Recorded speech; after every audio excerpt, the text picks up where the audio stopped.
You ever hear people say money isn't real and then wonder what they meant by that? Like, obviously, it buys things, so how can it not be real, right? But here's the truth: money isn't real. It's not real because it doesn't have value. It represents belief, and it only works because we all agree to pretend that it does. And that's the part people either don't know or don't want to admit. The dollar only matters because we all believe in the same illusion. But when that belief starts cracking, everything falls apart. Back in the day, you could take a dollar and exchange it for gold. That was the gold standard. Every dollar was worth something tangible.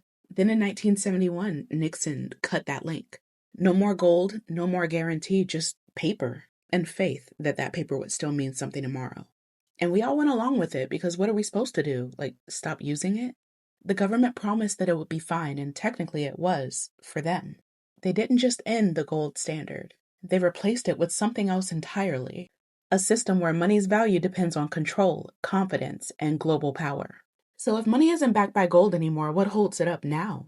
Military, oil, policy, and fear. After 1974, the US made deals with Saudi Arabia that kept oil priced in dollars. Not a written law, but a deep financial and political arrangement.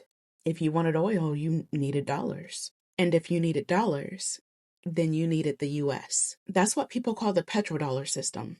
It keeps our money powerful even when our economy isn't. You think the dollar's strong because of good governance? No, it's strong because the US built global dependence on it. And it uses every tool it has: sanctions, trade, even war, all to protect that dependence. That's why when Iraq or Libya started talking about selling their oil in other currencies, they didn't just become competitors, they became problems. And now BRICS nations are trying to trade in their own currencies. But the dollar still dominates because it's not just currency, it's empire. They keep bragging about how strong the dollar is. But if it can't buy stability, housing, or rest, who's it strong for? They tell us to save while they print money out of thin air. They say inflation is your fault for buying groceries, all while corporations raise prices just because they can.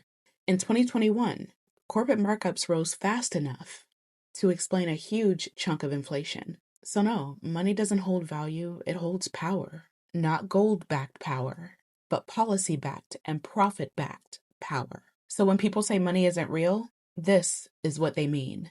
It's not that money doesn't exist, it just works because we believe it does. We trade hours of our life for paper and call it freedom. Under the gold standard, that belief was tethered to gold. But since 1971, it's tethered to trust, in government, in empire, and in fear.